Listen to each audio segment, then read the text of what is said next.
ನಟ ದರ್ಶನ್ ಜಾಮೀನು ಅರ್ಜಿಯ ವಿಚಾರಣೆ ಇವತ್ತಿಗೆ ಮುಂದೂಡಿಕೆಯಾಗಿತ್ತು. ಇದೀಗ ಮತ್ತೆ ದರ್ಶನ್ ಜಾಮೀನು ಅರ್ಜಿಯ ವಿಚಾರಣೆಯನ್ನ ಅಕ್ಟೋಬರ್ 4ಕ್ಕೆ ಮುಂದೂಡಿಕೆ ಮಾಡಿದೆ ಕೋರ್ಟ್. 57ನೇ city civil and sessions court ನಲ್ಲಿ ವಿಚಾರಣೆ ಇವತ್ತು ನಡಿಬೇಕಾಗಿತ್ತು. ದರ್ಶನ್ ಜಾಮೀನು ಭವಿಷ್ಯ ಏನಾಗುತ್ತೆ ಅನ್ನುವ ಕುತೂಹಲ ಎಲ್ಲರಲ್ಲೂ ಕೂಡ ಇತ್ತು. ಆ ಒಂದು ಸಂದರ್ಭದಲ್ಲಿ ಜಾಮೀನು ಅರ್ಜಿಯ ವಿಚಾರಣೆ ಇವತ್ತು ನಡಿಬೇಕಾಗಿರೋದು ಇದೀಗ ಅಕ್ಟೋಬರ್ 4ಕ್ಕೆ ಮುಂದೂಡಿಕೆ ಆಗಿದೆ. ಈ ಒಂದು ವಿಚಾರಣೆಯನ್ನ ಮುಂದೂಡಿಕೆ ಮಾಡಿದೆ ಕೋರ್ಟ್. 57ನೇ city civil and sessions court ನಲ್ಲಿ ವಿಚಾರಣೆಯ ಮುಂದೂಡಿಕೆ ನಡೆದಿದೆ. ಲಕ್ಷ್ಮಣ್ ಜಾಮೀನು ಅರ್ಜಿಯ ವಿಚಾರಣೆಯೂ ಮುಂದೂಡಿಕೆ ಆಗಿದೆ. ಈ ಪ್ರಕರಣಕ್ಕೆ ಸಂಬಂಧಪಟ್ಟ ಹಾಗೆ ಇವತ್ತು ದರ್ಶನ್ ಜಾಮೀನು ಅರ್ಜಿಯಲ್ಲಿ ವಿಚಾರಣೆಯ ಸಂದರ್ಭದಲ್ಲಿ ಏನಾಗುತ್ತೆ, ಯಾಕಂದ್ರೆ ಎಸ್ಪಿಪಿ ಆಕ್ಷೇಪಣೆ ಸಲ್ಲಿಸೋದಕ್ಕೆ ಅವಕಾಶವನ್ನ ಕೇಳಿದ್ರು, ಅದೇ ರೀತಿಯಾಗಿ ಆಕ್ಷೇಪಣೆ ಸಲ್ಲಿಸೋದಕ್ಕೆ ಅವಕಾಶವನ್ನು ಕೂಡ ನೀಡಲಾಗಿತ್ತು. ಎಸ್ಪಿಪಿ ಆಕ್ಷೇಪಣೆಗೆ ಇನ್ನೊಂದಷ್ಟು ಪ್ರತಿವಾದವನ್ನ ಮಾಡೋದಕ್ಕೆ ಎಲ್ಲಾ ರೀತಿಯ ತಯಾರಿಯನ್ನ ಕೂಡ ಮಾಡಿಕೊಳ್ಳಲಾಗಿತ್ತು. ಆದರೆ ಇದೀಗ ಅಕ್ಟೋಬರ್ 4ಕ್ಕೆ ಅರ್ಜಿಯ ವಿಚಾರಣೆಯನ್ನ ಮುಂದೂಡಿದೆ. 57ನೇ city civil and sessions court ನಲ್ಲಿ ವಿಚಾರಣೆ ಇವತ್ತು ನಡಿಬೇಕಾಗಿತ್ತು. ಮೊನ್ನೆ ಕೂಡ ವಿಚಾರಣೆ ನಡೆಯುವಂತಹ ಸಂದರ್ಭದಲ್ಲಿ ವಾದ ಪ್ರತಿವಾದಗಳು ಆಗ್ತಾ ಇದ್ದು, ಆ ನಂತರ ವಿಚಾರಣೆಯನ್ನ ಇವತ್ತಿಗೆ ಮುಂದೂಡಿಕೆ ಮಾಡಲಾಗಿತ್ತು. ಈಗ ಈ ಒಂದು ಜಾಮೀನು ಅರ್ಜಿಯ ವಿಚಾರಣೆ ಮತ್ತೆ ಮುಂದೂಡಿಕೆ ಆಗಿದೆ. ಇದು ಅಕ್ಟೋಬರ್ 4ನೇ ತಾರೀಕಿಗೆ ಮುಂದೂಡಿಕೆ ಆಗಿದ್ದು 57ನೇ ಸಿಟಿ ಸಿವಿಲ್ ಕೋರ್ಟ್ ನಲ್ಲಿ ವಿಚಾರಣೆಯನ್ನ ನಡೆಸಲಾಗುತ್ತೆ. ಇನ್ನು ಮತ್ತೊಬ್ಬ ಈ ಒಂದು ಪ್ರಕರಣದ ಆರೋಪಿ ಲಕ್ಷ್ಮಣ್ ಜಾಮೀನು ಅರ್ಜಿಯ ವಿಚಾರಣೆಯು ಮುಂದೂಡಿಕೆ ಆಗಿದೆ. ಈಗ ಇದ್ದಂತಹ ಕುತೂಹಲ ದರ್ಶನ್ ಹಾಗೇನೆ ಪವಿತ್ರಾಗಿ ಇವತ್ತು ಬೇಲ್ ಸಿಗುತ್ತಾ ಅನ್ನುವಂತಹ ಕುತೂಹಲ ಇತ್ತು. 57ನೇ ಸಿಟಿ ಸಿವಿಲ್ ಕೋರ್ಟ್ ನಲ್ಲಿ ಇವತ್ತು ವಿಚಾರಣೆ ಕೂಡ ನಡಿಬೇಕಾಗಿತ್ತು. ಆದರೆ ಜಾಮೀನು ನಿರೀಕ್ಷೆಯಲ್ಲಿದ್ದಂತಹ ಕೊಲೆ ಪ್ರಕರಣದ ಆರೋಪಿ ನಟ ದರ್ಶನ್ಗೆ ಇವತ್ತು ಕೂಡ ಬೇಲ್ ಭಾಗ್ಯ ಸಿಕ್ಕಿಲ್ಲ. ಈ ಸೋಮವಾರ ಆದ್ರೂ ಬೇಲ್ ಸಿಗಬಹುದು ಅನ್ನುವಂತಹ ನಿರೀಕ್ಷೆಯಲ್ಲಿದ್ದಂಥವರಿಗೆ ಇವತ್ತು ಮತ್ತೆ ನಿರಾಸೆಯಾಗಿದೆ. ಈ ಹಿನ್ನೆಲೆಯಲ್ಲಿ ಅರ್ಜಿಯ ವಿಚಾರಣೆಯನ್ನ ಅಕ್ಟೋಬರ್ 4ಕ್ಕೆ ಮುಂದೂಡಿಕೆ ಮಾಡಲಾಗಿದೆ. ದರ್ಶನ್ ಪರ ಹಿರಿಯ ವಕೀಲ ಸಿವಿ ನಾಗೇಶ್ ವಾದ ಮಂಡನೆ ಮಾಡಬೇಕಾಗಿತ್ತು. ಆದರೆ ಏನ್ ಆಯಿತು, ಯಾವ ರೀತಿಯಾಗಿ ಈಗ ಅಕ್ಟೋಬರ್ 4ಕ್ಕೆ ಮುಂದೂಡಿಕೆ ಮಾಡಲಾಗಿದೆ ಅನ್ನುವಂತಹ ಕುತೂಹಲ ಕೂಡ ಇದೆ. ಸೊ ಈಗ ಅಕ್ಟೋಬರ್ 4ರವರೆಗೂ ಕಾಯಲೇಬೇಕಾದಂತಹ ಅನಿವಾರ್ಯ ಪರಿಸ್ಥಿತಿಯಲ್ಲಿದ್ದಾರೆ ನಟ ದರ್ಶನ್. ಯಾಕಂದ್ರೆ ಈಗಾಗಲೇ ಈ ಒಂದು ಚಾರ್ಜ್ ಶೀಟ್ ಸಲ್ಲಿಕೆ ಆದ ಬಳಿಕ ಜಾಮೀನು ಅರ್ಜಿಯನ್ನ ಸಲ್ಲಿಕೆ ಮಾಡಲಾಗಿತ್ತು. ಚಾರ್ಜ್ ಶೀಟ್ ಆಗಿದೆ. ಸೊ ಜಾಮೀನು ಅರ್ಜಿಯನ್ನ ಸಲ್ಲಿಕೆ ಮಾಡಿದ ಮೇಲೆ ಜಾಮೀನು ಸಿಗಬಹುದು ಅನ್ನುವಂತಹ ನಿರೀಕ್ಷೆ ಕೂಡ ಅಷ್ಟೇ ಇತ್ತು.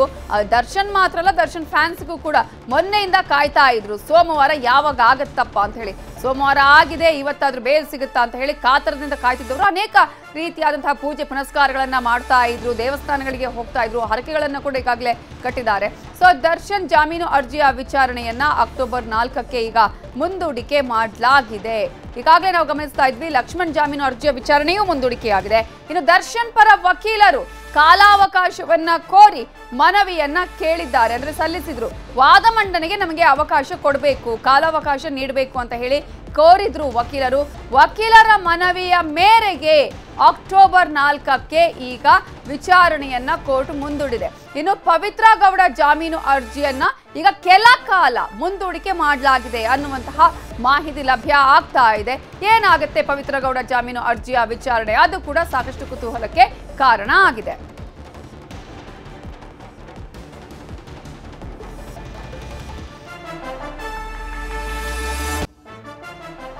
ಇದರ ಬಗ್ಗೆ ಇನ್ನಷ್ಟು ಡೀಟೇಲ್ಸ್ ಅನ್ನ ಕೊಡೋದಕ್ಕೆ ನಮ್ಮ ರಿಪೋರ್ಟರ್ ಮಂಜುನಾಥ್ ನೇರ ಸಂಪರ್ಕದಲ್ಲಿ ಜಾಯ್ನ್ ಆಗಿದ್ದಾರೆ. ಮಂಜುನಾಥ್, ಇವತ್ತಾದ್ರೂ ಬೇಲ್ ಸಿಗುತ್ತಾ ಅನ್ನುವಂತಹ ನಿರೀಕ್ಷೆಯಲ್ಲಿ ದರ್ಶನ್ ಫ್ಯಾನ್ಸ್ ಕೂಡ ಇದ್ರು. ಜೊತೆಗೆ ಈಗಾಗಲೇ ಪವಿತ್ರ ಗೌಡ ಜಾಮೀನು ಅರ್ಜಿಯ ವಿಚಾರಣೆ ಕೂಡ ಈಗ ಕೆಲ ಹೊತ್ತು ಮುಂದೂಡಿಕೆ ಆಗಿದೆ. ಫಸ್ಟ್ ಆಫ್ ಆಲ್ ಜಾಮೀನು ಅರ್ಜಿಯ ವಿಚಾರಣೆ ಅಕ್ಟೋಬರ್ 4ಕ್ಕೆ ಮುಂದೂಡಿಕೆ ಆಗೋದಕ್ಕೆ ಏನ್ ಕಾರಣ?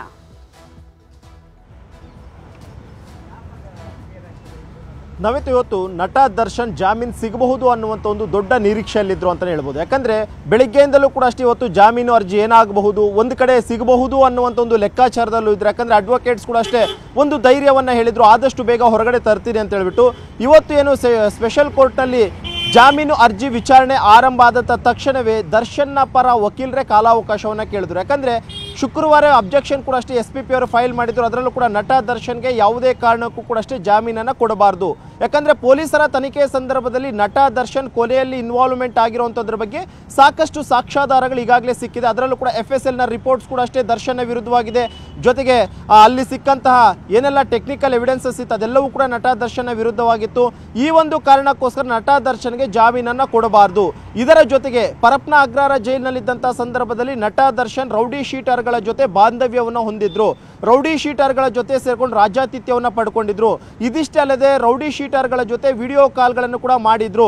ಆ ಒಂದು ಕಾರಣಕ್ಕೋಸ್ಕರ ರೌಡಿ ಸಂಪರ್ಕ ಇರುವಂತಹ ದರ್ಶನ್ಗೆ ಜಾಮೀನನ್ನು ಕೊಟ್ಟರೆ ಎಲ್ಲೋ ಒಂದು ಕಡೆ ರೌಡಿಗಳ ಮುಖಾಂತರವಾಗಿ ಅವರು ಸಾಕ್ಷಿಗಳನ್ನು ನಾಶ ಮಾಡ್ಬೋದು, ಹೆದರಿಸ್ಬೋದು ಅನ್ನುವಂಥ ಒಂದಷ್ಟು ಆಕ್ಷೇಪಣೆಯನ್ನು ಕೂಡ ಅಷ್ಟೇ ಪಬ್ಲಿಕ್ ಪ್ರಾಸಿಕ್ಯೂಟರ್ ಕೋರ್ಟ್ಗೆ ಸಲ್ಲಿಕೆಯನ್ನು ಮಾಡಿದ್ರು.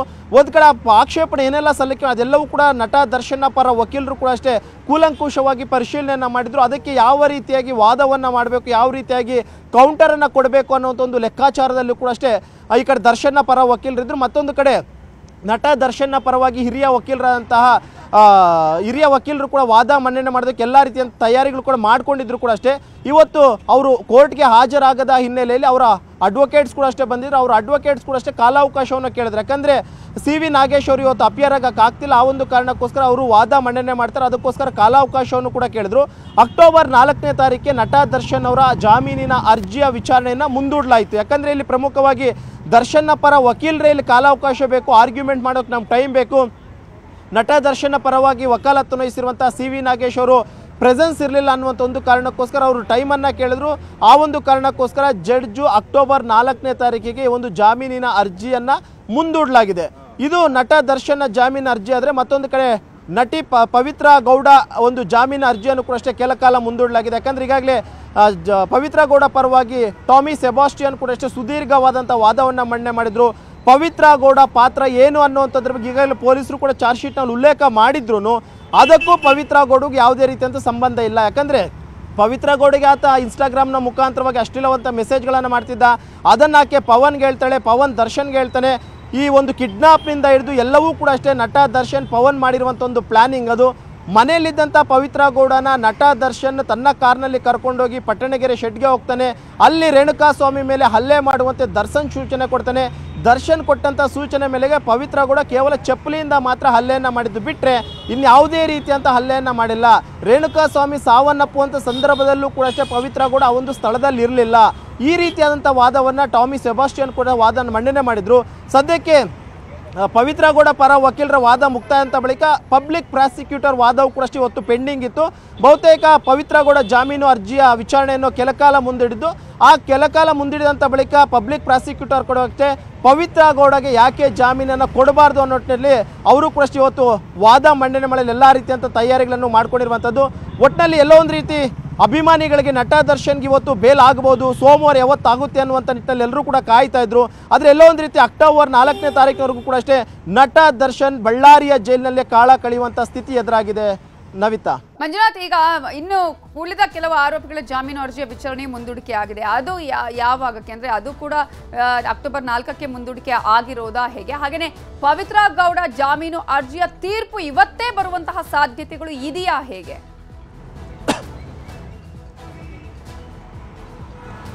ಇಲ್ಲಿ ಪ್ರಮುಖವಾಗಿ ಇದೇ ಒಂದು ನಟ ದರ್ಶನ್ನ ಕಾರು ಚಾಲಕ ಲಕ್ಷ್ಮಣ್ಣ ಜಾಮೀನು ಅರ್ಜಿಯನ್ನು ಕೂಡ ಅಷ್ಟೇ ಇದೇ ಒಂದು ಅಕ್ಟೋಬರ್ 4ನೇ ತಾರೀಕಿಗೆ ಮುಂದೂಡ ಇರುವಂಥದ್ದು. ಅದು ಉಳಿದಂತೆ ಇನ್ನು ವಿನಯ್, ಪ್ರದೋಷ್ ಇವ್ರದೆಲ್ಲರೂ ಕೂಡ ಅಷ್ಟೇ ಅಕ್ಟೋಬರ್ 5ನೇ ತಾರೀಕಿನಂದು ಜಾಮೀನಿನ ಅರ್ಜಿಯ ವಿಚಾರಣೆ ಇರುವಂಥದ್ದು. ಅದು ಶುಕ್ರವಾರನೇ ಮುಂದೂಡಲಾಗಿತ್ತು. ಇಲ್ಲಿ ಪವಿತ್ರ ಗೌಡ ಜಾಮೀನಿನ ಅರ್ಜಿ ವಿಚಾರಣೆ ಮಾತ್ರ ಇವತ್ತಿರುವಂಥದ್ದು. ಸದ್ಯಕ್ಕೆ ಪವಿತ್ರ ಗೌಡ ಜಾಮೀನಿನ ಅರ್ಜಿ ವಿಚಾರಣೆನ ಕೆಲಕಾಲ ಮುಂದೂಡಿರುವಂಥದ್ದು. ಕೆಲಕಾಲ ಮುಂದೂಡಿದ್ರು ಕೂಡ ಅಷ್ಟೇ ಇವತ್ತು ಪಬ್ಲಿಕ್ ಪ್ರಾಸಿಕ್ಯೂಟರ್ ಅಬ್ಜೆಕ್ಷನನ್ನು ಫೈಲ್ ಮಾಡಿದ್ದಾರೆ, ಆರ್ಗ್ಯುಮೆಂಟ್ ಮಾಡ್ತಾರೆ.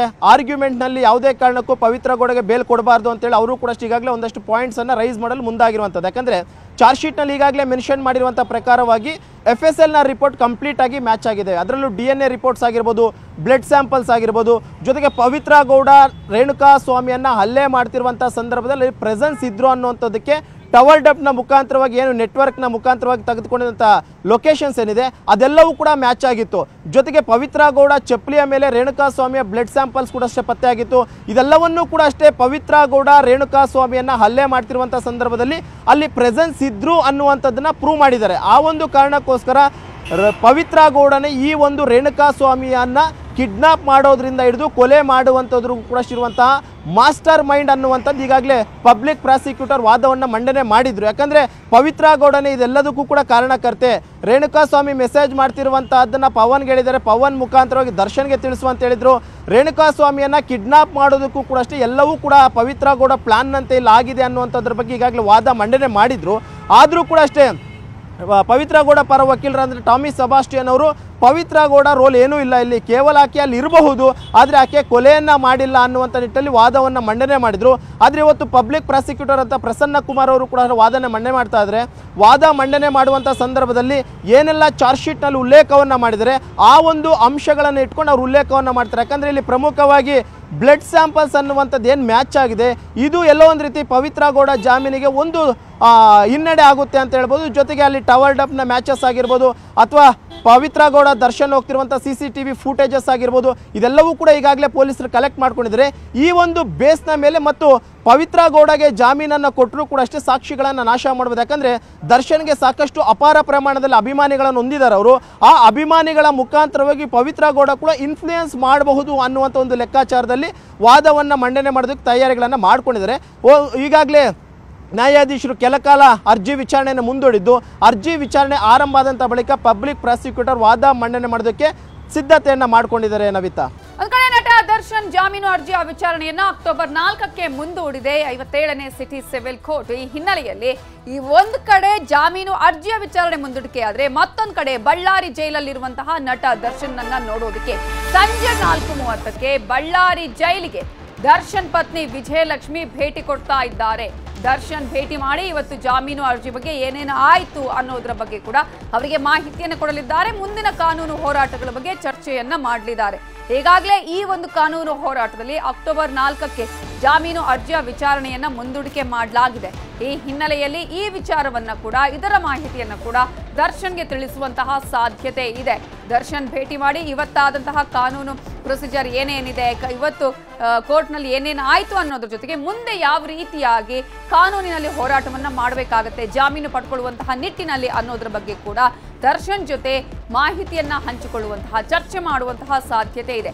ಈಗಾಗಲೇ ಜೈಲು ಭೇಟಿಗೆ ಅನುಮತಿಯನ್ನ ದರ್ಶನ್ ಪತ್ನಿ ವಿಜಯಲಕ್ಷ್ಮಿ ಅವರು ಪಡ್ಕೊಂಡಿದ್ದಾರೆ ಅನ್ನುವಂತಹ ಮಾಹಿತಿ ಕೂಡ ಲಭ್ಯ ಆಗಿದ್ದು, ಈಗಾಗಲೇ ಅವರು ಅಲ್ಲಿ ಪರ್ಮಿಷನ್ ಅನ್ನ ಪಡ್ಕೊಂಡಿದ್ದಾರೆ.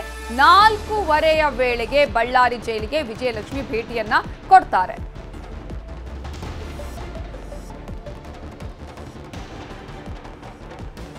ಇದರ ಬಗ್ಗೆ ಇನ್ನಷ್ಟು ಡೀಟೇಲ್ಸ್ ಅನ್ನ ಕೊಡೋದಕ್ಕೆ ನಮ್ಮ ರಿಪೋರ್ಟರ್ ಬಸವರಾಜ್ ಫೋನ್ ಸಂಪರ್ಕದಲ್ಲಿ ಜಾಯ್ನ್ ಆಗಿದ್ದಾರೆ. ಬಸವರಾಜ್, ಈಗ ಒಂದ್ ಕಡೆ ಜಾಮೀನು ಅರ್ಜಿಯ ವಿಚಾರಣೆ ಅಕ್ಟೋಬರ್ 4ಕ್ಕೆ ಮುಂದೂಡಿಕೆ ಆಗಿದೆ ಕೋರ್ಟ್ನಲ್ಲಿ, ಮತ್ತೊಂದು ಕಡೆ ಬಳ್ಳಾರಿ ಜೈಲಿಗೆ ವಿಜಯಲಕ್ಷ್ಮಿ ಭೇಟಿ ಕೊಡೋದಕ್ಕೂ ಕೂಡ ಪರ್ಮಿಷನ್ ಅನ್ನ ಪಡ್ಕೊಂಡಿದ್ದಾರೆ. ಅವರು ಒಬ್ಬರೇ ಬರೋದಕ್ಕೆ ಪರ್ಮಿಷನ್ ತಗೊಂಡಿದ್ದಾರಾ ಅಥವಾ ಅವ್ರ ಜೊತೆಗೆ ಇನ್ನು ಯಾರಾದರೂ ಉಳಿದವರು ಅವರ ಫ್ರೆಂಡ್ಸ್ ಆಗಿರ್ಬೋದು ಅಥವಾ ಅವರ ಸಹೋದರ ಆಗಿರ್ಬೋದು ಅವರೆಲ್ಲರೂ ಬರುವಂತಹ ಸಾಧ್ಯತೆಗಳು ಇದೆಯಾ? ಹೇಗೆ ಕನ್ಫರ್ಮ್ ಆಗಿ 4:30ಗೆ ಅವರು ಬಳ್ಳಾರಿ ಜೈಲಿಗೆ ಭೇಟಿ ಕೊಡ್ತಾರಾ ಹೇಗೆ? ಖಂಡಿತ ನವಿತಾ ಜೈನ್, ಯಾವ ನಟ ದರ್ಶನ್ ಅವರ ಜಾಮೀನು ಮತ್ತೆ ಅಕ್ಟೋಬರ್ 4ಕ್ಕೆ ಮುಂದೂಡ್ತಾ ಇದ್ದಂತೆ ಪತ್ನಿ ವಿಜಯಲಕ್ಷ್ಮಿ ಅವರು ಇವತ್ತು ಸಂಜೆ 4:30ಕ್ಕೆ ಬಳ್ಳಾರಿಯ ಕೇಂದ್ರ ಕಾರಾಗೃಹಕ್ಕೆ ಭೇಟಿ ನೀಡತಕ್ಕಂಥದ್ದು. ಈಗಾಗಲೇ ಜೈಲಧಿಕಾರಿಗಳು ಕೂಡ ಕನ್ಫರ್ಮ್ ಮಾಡಿರ್ತಕ್ಕಂಥದ್ದು. ಈಗಾಗಲೇ ಜೈಲಧೀಕ್ಷಕರು ಕೂಡ ಅನುಮತಿಯನ್ನು ಕೂಡ ಪಡೆದಿರ್ತಕ್ಕಂಥದ್ದು. ನಟ ದರ್ಶನ್ ಅವರ ಪತ್ನಿ ವಿಜಯಲಕ್ಷ್ಮಿ ಜೊತೆಗೆ ಸಹೋದರ ಇರತಕ್ಕಂಥ ದಿನಾಕರ್ ಮತ್ತು ಅವರ ಸಂಬಂಧಿ ಆಗಿರ್ತಕ್ಕಂಥ ಸುಶಾಂತ್ ನಾಯ್ಡು, 3 ಜನರು ಕೂಡ ಸಂಜೆ 4:30ಕ್ಕೆ ಬಳ್ಳಾರಿಯ ಕೇಂದ್ರ ಕಾರಾಗೃಹಕ್ಕೆ ಭೇಟಿ ಕೊಟ್ಟು ನಟ ದರ್ಶನ್ ಅವರನ್ನ ಕೂಡ ಭೇಟಿ ಮಾಡಿ ಸುಮಾರು ಅರ್ಧ ಗಂಟೆಗಳ ಕಾಲ ಸಮಾಲೋಚನೆ ನಡೆಸ್ತಕ್ಕಂಥ ಸಾಧ್ಯತೆಗಳು ಇರ್ತಕ್ಕಂಥದ್ದು. ಯಾಕೆಂತಂದ್ರೆ ನಟ ದರ್ಶನ್ ಅವರ ಬೇಲ್ ಅರ್ಜಿ ಮತ್ತೆ ಮುಂದೂಡಿಕೆ ಆಗಿರ್ತಕ್ಕಂಥ ಹಿನ್ನೆಲೆಯಲ್ಲಿ ಆ ಮಾಹಿತಿಯನ್ನು ಕೂಡ ವಿಜಯಲಕ್ಷ್ಮಿ ಅವರು ಪತಿ ನಟ ದರ್ಶನ್ ಅವರಿಗೂ ಕೂಡ ಹೇಳ್ತಕ್ಕಂಥದ್ದು. ಯಾಕೆಂತಂದ್ರೆ 2 ಬಾರಿ ಕೂಡ ಜಾಮೀನು ಅರ್ಜಿ ಕೂಡ ಪದೇ ಪದೇ ಮುಂದೂಡಿಕೆ ಆಗ್ತಕ್ಕಂಥ ಹಿನ್ನೆಲೆಯಲ್ಲಿ ಇವತ್ತು ಸಾಕಷ್ಟು ನಿರೀಕ್ಷೆಯಲ್ಲಿ ನಟ ದರ್ಶನ್ ಅವರು ಕೂಡ ಕೇಂದ್ರ ಕಾರಾಗೃಹದಲ್ಲಿ ಇರ್ತಕ್ಕಂಥದ್ದು. ಯಾಕೆಂತಂದ್ರೆ ಮೊನ್ನೆ 27ನೇ ತಾರೀಕಿಗೆ ಕೂಡ ಇದೇ ರೀತಿಯಾಗಿ ಜಾಮೀನು ಅರ್ಜಿ ಮುಂದೂಡಿಕೆ ಸಂದರ್ಭದಲ್ಲಿ ಕೂಡ ಕಳೆದ 2-3 ದಿನಗಳಿಂದ ಕೂಡ ಇವತ್ತು ಜಾಮೀನು ಸಿಗಬಹುದು ಅನ್ನೋ ನಿಟ್ಟಲ್ಲಿ ಕೂಡ ಸಾಕಷ್ಟು ನಿರೀಕ್ಷೆಯನ್ನ ಇಟ್ಕೊಂಡಿದ್ರು. ಕೇಂದ್ರ ಕಾರಾಗೃಹದಲ್ಲಿ ಸಾಕಷ್ಟು 3 ದಿನಗಳಿಂದ ಕೂಡ ಸಾಕಷ್ಟು ಟೆನ್ಷನ್ ಅಲ್ಲಿ ಕೂಡ ಇದ್ರು. ಅಲ್ಲಿನ ಸಿಬ್ಬಂದಿಗಳ ಜೊತೆಗೆ ಸಾಕಷ್ಟು ಚಡಪಡಿಸ್ತಾ ಇದ್ರು. ಇವತ್ತು ಬೇಲು ಸಿಗುತ್ತೆ ಅನ್ನೋ ಆತ್ಮವಿಶ್ವಾಸವನ್ನು ಕೂಡ ಕೆಲವು ಜೈಲು ಸಿಬ್ಬಂದಿಗಳ ಬಳಿ ಕೂಡ ಹಂಚಿಕೊಂಡಿದ್ರು. ಆದ್ರೆ ಮತ್ತೆ ಈಗ ಜಾಮೀನು ಅರ್ಜಿ ಮತ್ತೆ ಮುಂದೂಡಿಕೆ ಆಗಿರ್ತಕ್ಕಂಥದ್ದು ನಟ ದರ್ಶನ್ ಅವರಿಗೆ ಮತ್ತೆ ಆತಂಕಕ್ಕೆ ಕೂಡ ಕಾರಣ ಆಗಿರ್ತಕ್ಕಂಥದ್ದು. ಆ ನಿಟ್ಟಿನಲ್ಲಿ ಈಗ ಪತಿಯನ್ನ ಭೇಟಿಯಾಗಲು ಸಂಜೆ 4:30ಕ್ಕೆ ಪತ್ನಿ ವಿಜಯಲಕ್ಷ್ಮಿ ಕೂಡ ಭೇಟಿ ಕೊಡ್ತಕ್ಕಂಥದ್ದು. ಅಂದ್ರೆ ಜಾಮೀನು ಅರ್ಜಿ ಸಂಬಂಧಪಟ್ಟಂಗೆ ಯಾವೆಲ್ಲ ಬೆಳವಣಿಗೆ ಆಗಿರ್ತಕ್ಕಂಥದ್ದು, ವಕೀಲರು ಯಾವೆಲ್ಲ ಮಾಹಿತಿಯನ್ನ ವಿಜಯಲಕ್ಷ್ಮಿ ಅವರಿಗೆ ಕೊಟ್ಟಿರ್ತಕ್ಕಂಥದ್ದು, ಆ ಮಾಹಿತಿಯನ್ನ ವಿಜಯಲಕ್ಷ್ಮಿ ಅವರು ನಟ ದರ್ಶನ್ ಅವರಿಗೆ ಸಂಜೆ 4:30ಕ್ಕೆ ಭೇಟಿ ಕೊಟ್ಟಿರ್ತಕ್ಕಂಥ ಸಂದರ್ಭದಲ್ಲಿ ಹಂಚಿಕೊಳ್ತಕ್ಕಂಥದ್ದು. ನಮಿತಾ ಜೈನ್. ಮೈಸೂರು ಬೆಂಗಳೂರು ಹೈವೇನಲ್ಲಿ ಭೀಕರ ಅಪಘಾತ ನಡೆದಿದ್ದು ಮಂಡ್ಯದ ಉಮ್ಮಡಹಳ್ಳಿ ಗೇಟ್ ಬಳಿ ಘಟನೆ ನಡೆದಿದೆ. ನಿಂತಿದ್ದಂತಹ ಕ್ಯಾಂಟರ್ಗೆ ಡಿಕ್ಕಿ ಆಗಿದೆ ಕೆಎಸ್ಆರ್ಟಿಸಿ ಬಸ್. 41 ಜನ ಪ್ರಯಾಣಿಕರು ಈ ಕೆಎಸ್ಆರ್ಟಿಸಿ ಬಸ್ನಲ್ಲಿ ಪ್ರಯಾಣವನ್ನ ಮಾಡ್ತಾ ಇದ್ರು. ಈ ಸಂದರ್ಭದಲ್ಲಿ ಮೈಸೂರು ಬೆಂಗಳೂರು ಹೈವೇನಲ್ಲಿ ಭೀಕರ ಆಕ್ಸಿಡೆಂಟ್ ನಡೆದಿದ್ದು ಮಂಡ್ಯದ ಉಂಬಡಹಳ್ಳಿ ಗೇಟ್ ಬಳಿ ಈ ಒಂದು ಘಟನೆ ನಡೆದಿದೆ. ಡಿಕ್ಕಿಯ ರಭಸಕ್ಕೆ ಬಸ್ನಲ್ಲಿದ್ದಂತಹ ಹಲವರಿಗೆ ಗಂಭೀರವಾದ ಗಾಯ ಆಗಿದೆ. ಬಸ್ನಲ್ಲಿದ್ದವರನ್ನ ರಕ್ಷಿಸಿ ಆಸ್ಪತ್ರೆಗೆ ದಾಖಲಿಸಲಾಗಿದೆ.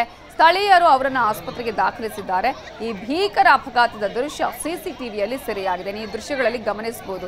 ಅಲ್ಲಿ ಒಂದ್ ಕಡೆ ರಸ್ತೆಗೊಂಡಿರೋದು, ಮತ್ತೊಂದು ಕಡೆ KSRTC ಬಸ್ ಆ ಕಡೆ ಸರ್ವಿಸ್ ರೋಡ್ಗೆ ಹೋಗೋದಕ್ಕೆ ಟರ್ನ್ ತೆಗೆದುಕೊಳ್ಳುವಂತಹ ಸಂದರ್ಭದಲ್ಲಿ ನಿಂತಿದ್ದಂತಹ ಕ್ಯಾಂಟರ್ಗೆ ಡಿಕ್ಕಿ ಹೊಡೆದಂತಹ ಪರಿಣಾಮವಾಗಿ ಬಸ್ಸಲ್ಲಿದ್ದಂತಹ 41 ಮಂದಿ ಅಲ್ಲಿ ಗಾಯಗೊಂಡಿದ್ದಾರೆ.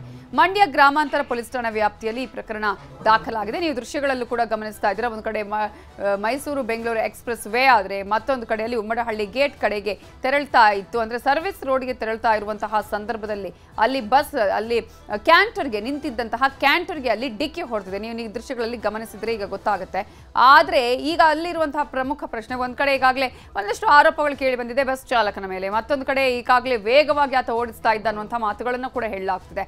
ಆದ್ರೆ ಇಲ್ಲಿ ಇರುವಂತಹ ಪ್ರಶ್ನೆ, ಅಲ್ಲಿ ರಸ್ತೆ ಗುಂಡಿ ಇತ್ತು, ಅದನ್ನ ಅಲ್ಲಿ ಕಂಟ್ರೋಲ್ ಮಾಡೋದಕ್ಕೆ ಆತ ತಪ್ಪಿಸೋದಕ್ಕೆ ಹೋಗಿ ಇಲ್ಲಿ ಬಸ್ ಕಂಟ್ರೋಲ್ ಆಗದೆ ಬಸ್ ಅಲ್ಲಿ ಪಲ್ಟಿ ಹೊಡೆದಿದೆ ಅನ್ನುವಂತಹ ಮಾತುಗಳು ಕೂಡ ಕೇಳಿ ಬರ್ತಾ ಇದೆ. ಎಕ್ಸ್ಪ್ರೆಸ್ ವೇಯಲ್ಲೂ ಹೋಗುವ ಸಂದರ್ಭದಲ್ಲೂ ಕೂಡ ಈಗಾಗಲೇ ಸ್ಪೀಡ್ ಬ್ರೇಕರ್ಗಳನ್ನ ಹಾಕಲಾಗಿದೆ. ಆದ್ರೆ ಇಂತಹ ಸಂದರ್ಭದಲ್ಲಿ ಈಗ ಈ ಒಂದು ಆಕ್ಸಿಡೆಂಟ್ ನಡೆದಿದ್ದು 41 ಮಂದಿ ಇಲ್ಲಿ ಗಾಯಗೊಂಡಿದ್ದಾರೆ.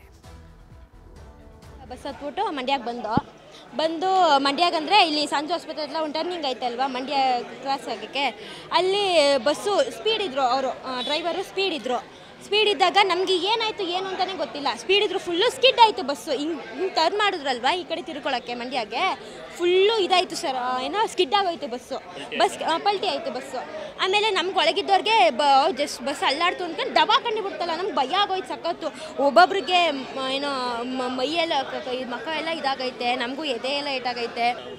ಆ ಕ್ಷಣದಲ್ಲಿ ನಮಗೆ ಹೆಂಗೆ ಅನಿಸ್ತು ಅಂದರೆ ನಮಗೆ ನಿಜ ಅಳ್ತಾ ಇದ್ದೋ ಸರ್. ನಾವು ಒಳಗೆ ಬಸ್ ಒಳಗಿದ್ದವರು ಪಾಪ ಎಷ್ಟು ಜನ ಹುಡುಗಿರು ಒಳಗೆ ಮಲಗಿದ್ದಾರೆ ಅಂದರೆ, ಹುಡುಗಿರು ಎಲ್ಲ ವಯಸ್ಸಾದವರು ಎಲ್ಲ ಅಂಕಲ್ ಪಾಪ ಅವರು ಕೆಲ್ಸಕ್ಕೆ ಹೋಗೋರು ಎಲ್ಲ ಎಷ್ಟು ಜನ ಇರ್ತಾರೆ ಸರ್ ಬಸ್ಸಲ್ಲಿ. ನಾವು ಈ ಕಡೆ ಲಾಸ್ಟ್ ಸೀಟಲ್ಲಿದ್ದೋ, ಫ್ರಂಟಲ್ಲಿದ್ದವ್ರಿಗೆ ಜಾಸ್ತಿ ಏಟಾಗೈತೆ, ಲಾಸ್ಟಲ್ಲಿರೋರಿಗೆ ಸ್ವಲ್ಪ ಏಟಾಗೈತೆ ಅಣ್ಣ. ಫ್ರಂಟಲ್ಲಿರೋರಿಗೆ ಜಾಸ್ತಿ ಆಗಿರೋದು. ಎಕ್ಸ್ಪ್ರೆಸ್ ವೇಯಿಂದ ಮಂಡ್ಯ ಸಿಟಿ ಒಳಗೆ ಎಂಟ್ರಾಗಿ ಸರ್ವಿಸ್ ರೋಡ್ ಬರ್ತಾ ಇತ್ತು ಬಸ್. ಅಣ್ಣ ಮಂಡ್ಯಗೆ ಹೋಗೋಕ್ಕೆ, ಮಂಡ್ಯ ಬಸ್ ಸ್ಟ್ಯಾಂಡ್ಗೆ ಹೋಗ್ಬೇಕಲ್ಲ ಅಣ್ಣ. ಪಲ್ಟಿ ಆಯಿತು ಬಸ್.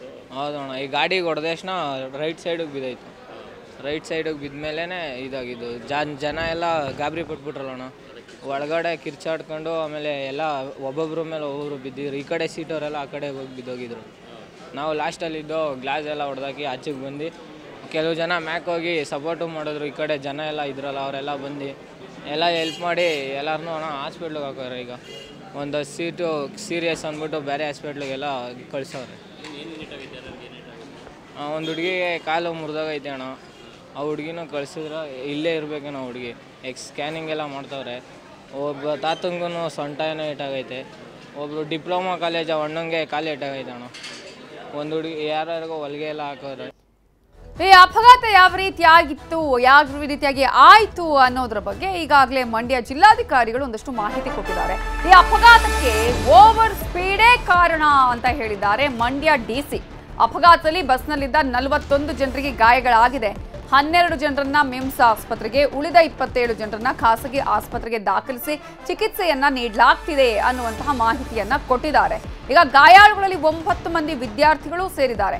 ಆದರೆ ಇಲ್ಲಿ ಮತ್ತೊಂದು ಇರುವಂತಹ ಅಂಶ, ಡ್ರೈವರ್ ಇಲ್ಲಿ ವಾಹನವನ್ನ ಅಂದ್ರೆ ಬಸ್ಸನ್ನ ಚಾಲನೆ ಮಾಡುವ ಸಂದರ್ಭದಲ್ಲಿ ಮೊಬೈಲ್ ಬಳಸ್ತಾ ಇದ್ರು. ಇದರ ಬಗ್ಗೆ ಕೂಡ ತನಿಖೆ ಮಾಡ್ತೇವೆ. ಜೊತೆಗೆ ರಸ್ತೆ ಗುಂಡಿ ಬಗ್ಗೆ ಕೂಡ ಈಗ ಮಾಹಿತಿ ಕೇಳಿ ಬರ್ತಾ ಇದೆಯಲ್ಲ, ಅದರ ಬಗ್ಗೆನೂ ತನಿಖೆ ಮಾಡ್ತೀನಿ ಅಂತ ಮಂಡ್ಯ DC ಹೇಳಿದ್ದಾರೆ. ಅದು ಓವರ್ ಸ್ಪೀಡ್ ಅಂತಲೇ ನಮಗೆ ಮೇಲ್ನೋಟಕ್ಕೆ ಕಾಣ್ತಾ ಇರೋದು. ನಾವು ಕೂಡ ವಿಡಿಯೋ ತರಿಸ್ಕೊಂಡು ನೋಡಿದ್ವಿ. ಸೊ ಹಾಗಾಗಿ ಅವರು ಎಕ್ಸ್ಪ್ರೆಸ್ ಹೈವೇನಲ್ಲಿ ಯಾವ ವೇಗದ ಮಿತಿಯಲ್ಲಿ ಬರ್ತಾ ಇದ್ರು ಅದೇ ವೇಗದ ಮಿತಿಯಲ್ಲಿ ಲೆಫ್ಟ್ ತೊಗೊಂಡಿರೋ ಕಾರಣದಿಂದಲೇ ಅದಾಗಿರತಕ್ಕಂಥದ್ದು. ವಿಡಿಯೋ ಕೂಡ ಪರಿಶೀಲನೆ ಮಾಡಿದ್ದೀವಿ. ಹಾಗಾಗಿ ಓವರ್ ಸ್ಪೀಡೇನೆ ಅದು ಪರಿಶೀಲನೆ ಮಾಡಿಸ್ತೀವಿ, ಚೆಕ್ ಮಾಡಿಸ್ತೀವಿ. ಬಟ್ ಆ ಭಾಗದಲ್ಲಿ ಅವರು ಲೆಫ್ಟ್ ತೊಗೊಂಡಿದ್ದು ನಾವು ನೋಡೋದ ಪ್ರಕಾರ ಮೇಲ್ನೋಟಕ್ಕೆ ನಾನು SP ಹತ್ರನೂ ಡಿಸ್ಕಸ್ ಮಾಡಿದೆ, ಮತ್ತು ವಿಡಿಯೋನೂ ಕೂಡ ತರಿಸ್ಕೊಂಡು ನೋಡಿದ್ದೀನಿ. ಬಟ್ ಅವರು ಎಕ್ಸ್ಪ್ರೆಸ್ ಹೈವೇನಲ್ಲಿ ಯಾವ್ದು ವೇಗ ಮಿತಿ ಹೋಗ್ತಾ ಇತ್ತು ಅದೇ ಸ್ಪೀಡಲ್ಲಿ ಲೆಫ್ಟ್ ತೊಗೊಂಡಿರೋದ್ರಿಂದ ಹಂಗಾಗಿದೆ ಅಂತ ಹೇಳ್ತಾವ್ರೆ.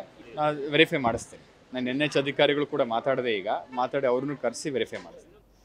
ಇದರ ಬಗ್ಗೆ ಇನ್ನಷ್ಟು ಡೀಟೇಲ್ಸ್ ಅನ್ನ ಕೊಡೋದಕ್ಕೆ ನಮ್ಮ ರಿಪೋರ್ಟರ್ ಸುನಿಲ್ ಈಗ ನೇರ ಸಂಪರ್ಕದಲ್ಲಿ ಜಾಯ್ನ್ ಆಗಿದ್ದಾರೆ. ಸುನಿಲ್, ಈಗಾಗಲೇ ಬಸ್ ಆಕ್ಸಿಡೆಂಟ್ಗೆ ಏನ್ ಕಾರಣ ಅನ್ನುವಂತಹ ಪ್ರಾಥಮಿಕ ಮಾಹಿತಿಯಲ್ಲಿ ಈಗ DC ಹೇಳ್ತಾ ಇರೋದು ಅಲ್ಲಿ ಓವರ್ ಸ್ಪೀಡ್ ಅಂತ ಹೇಳಿ, ಬಟ್ ನಿಜವಾಗ್ಲೂ ಅದೇ ಕಾರಣನಾ? ರಸ್ತೆ ಗುಂಡಿ ಇದ್ದಿದ್ದು ಈ ರೀತಿಯಾಗಿ ಆಗೋದಕ್ಕೆ ಕಾರಣ ಆಯ್ತಾ? ಈ ಗಾಯಾಳುಗಳ ಪರಿಸ್ಥಿತಿ ಹೇಗಿದೆ? ಕೆಲವರು ಗಂಭೀರವಾಗಿ ಗಾಯಗೊಂಡಿದ್ದಾರೆ ಅಂತಲೂ ಕೂಡ ಮಾಹಿತಿ ಲಭ್ಯ ಆಗ್ತಾ ಇದ್ದು, ಅವರ ಸ್ಥಿತಿ ಹೇಗಿದೆ? ಖಂಡಿತ ನವಿತಾ, ಇವತ್ತು ಬೆಳಗ್ಗೆ ಈ ಒಂದು ಅಪಘಾತ ನಡೆದಿರುವಂತದ್ದು. ಅಂದ್ರೆ ತುಮಕೂರಿನಿಂದ ಬೆಳಗ್ಗೆ ಹೊರಟಂತ ಬಸ್ಸು ಮಂಡ್ಯಗೆ ಎಂಟ್ರಿಯನ್ನ ಕೊಡುವಂತಹ ಸಂದರ್ಭದಲ್ಲಿ, ಅಂದ್ರೆ ಬೆಂಗಳೂರು ಮೈಸೂರು ಹೆದ್ದಾರಿ ಏನಿದೆ, ಈ ಹೆದ್ದಾರಿಯಿಂದ ಸರ್ವಿಸ್ ರಸ್ತೆಗೆ ಬಸ್ಸು ಬರುವಂತಹ ಸಂದರ್ಭದಲ್ಲಿ ಈ ಒಂದು ಅಪಘಾತ ಸಂಭವಿಸಿರುವಂತದ್ದು. ಈಗಾಗ್ಲೇ ಏನು ಆ ದೃಶ್ಯಾವಳಿಗಳು ಅಂದ್ರೆ CCTV ದೃಶ್ಯಾವಳಿಗಳನ್ನ ನೋಡಿದಂತ ಸಂದರ್ಭದಲ್ಲಿ ಅತಿ ವೇಗವಾಗಿ ಬಸ್ಸು ಬಂದಂತ ಸಂದರ್ಭದಲ್ಲಿ ಸರ್ವಿಸ್ ರಸ್ತೆನಲ್ಲಿ ಪಲ್ಟಿ ಆಗಿರುವಂತದ್ದು ಕಂಡು ಬರ್ತಾ ಇರ್ತಕ್ಕಂಥದ್ದು. ಈ ಹಿನ್ನೆಲೆಯಲ್ಲಿ ಈಗಾಗಲೇ CCTV ದೃಶ್ಯಾವಳಿಗಳನ್ನ ಆಧರಿಸಿ ಮಂಡ್ಯ ಜಿಲ್ಲಾಧಿಕಾರಿಗಳು ಕೂಡ ಮೇಲ್ನೋಟಕ್ಕೆ ಇದು ವೇಗವಾಗಿ ಬಂದು ಅಪಘಾತ ಸಂಭವಿಸಿದೆ ಅನ್ನುವಂತ ಮಾತನ್ನ ಹೇಳಿದ್ರು. ಆದ್ರೆ ಕೆಲವೊಬ್ಬರು ಒಂದಷ್ಟು ಆರೋಪಗಳನ್ನ ಮಾಡಿದ್ರು. ಅಂದ್ರೆ ರಸ್ತೆಯಲ್ಲಿ ಗುಂಡಿ ಇರುವಂತದ್ದು, ಅವೈಜ್ಞಾನಿಕವಾಗಿ ಸರ್ವಿಸ್ ರಸ್ತೆ ಇರುವಂತದ್ದು, ಹೀಗಾಗಿ ಈ ಒಂದು ಘಟನೆ ನಡೆದಿದೆ ಅನ್ನುವಂತ ಆರೋಪಗಳನ್ನ ಮಾಡಿದ್ರು. ಇನ್ನೊಂದಷ್ಟು ಜನರು ಬಸ್ಸಲ್ಲಿ ಇದ್ದಂತವ್ರು ಚಾಲಕ ಮೊಬೈಲ್ ಅನ್ನ ಉಪಯೋಗಿಸ್ತಾ ಇದ್ದ, ಹೀಗಾಗಿ ಅಪಘಾತ ಸಂಭವಿಸ್ತು ಅನ್ನುವಂತ ಮಾತನ್ನ ಹೇಳ್ತಾ ಇರುವಂತದ್ದು. ಈ ನಿಟ್ಟಿನಲ್ಲಿ ತನಿಖೆಯನ್ನ ಮಾಡ್ತೇವೆ ಅನ್ನುವಂತ ಮಾತನ್ನ ಕೂಡ ಮಂಡ್ಯ ಜಿಲ್ಲಾಧಿಕಾರಿಗಳು ಹೇಳ್ತಾ ಇದ್ದಾರೆ. ಆದ್ರೆ ಇನ್ನೊಂದು ಕಡೆ ಚಾಲಕ ಇನ್ನೊಂದು ಮಾತನ್ನ ಹೇಳ್ತಾ ಇದ್ದಾನೆ. ಅಂದ್ರೆ ಆತ ಹೇಳ್ತಾ ಇರುವಂತದ್ದು, ಈ ಒಂದು ಬಸ್ BS3ಗೆ ಮಾಡೆಲ್ಗೆ ಸೇರಿದಂತ ಬಸ್ಸು, ಈ ಬಸ್ಸು 60 ಸ್ಪೀಡ್ ಮೇಲೆ ಹೋಗೋದಿಲ್ಲ, ಹೀಗಾಗಿ ನಾನು ವೇಗವಾಗಿ ಬರೋದಕ್ಕೆ ಹೇಗೆ ಸಾಧ್ಯ ಅನ್ನುವಂತ ಮಾತನ್ನ ಈತ ಕೂಡ ಹೇಳ್ತಾ ಇರುವಂತದ್ದು. ಇದರ ಜೊತೆಗೆ ಏನು ಬ್ರೇಕ್ ಲೈನರ್ ಏನಿತ್ತು ಅದು ಜಾಮ್ ಆಗಿ ಈ ರೀತಿಯಾದಂತ ಪಲ್ಟಿ ಆಗಿರುವಂತದ್ದು, ಇದ್ರಲ್ಲಿ ನಂದೇನು ತಪ್ಪಿಲ್ಲ ಅನ್ನುವಂತ ಮಾತನ್ನ ಚಾಲಕ ಕೂಡ ಹೇಳ್ತಾ ಇರುವಂತದ್ದು. ಹೀಗಾಗಿ ಒಟ್ಟಾರೆಯಾಗಿ ಈ ವಿಚಾರವಾಗಿ ತನಿಖೆಯನ್ನ ಮಾಡಿಸ್ತೇವೆ ಅನ್ನುವಂತ ಮಾತನ್ನ ಮಂಡ್ಯ ಜಿಲ್ಲಾಧಿಕಾರಿಗಳು ಈಗಾಗಲೇ ಹೇಳಿದ್ದಾರೆ.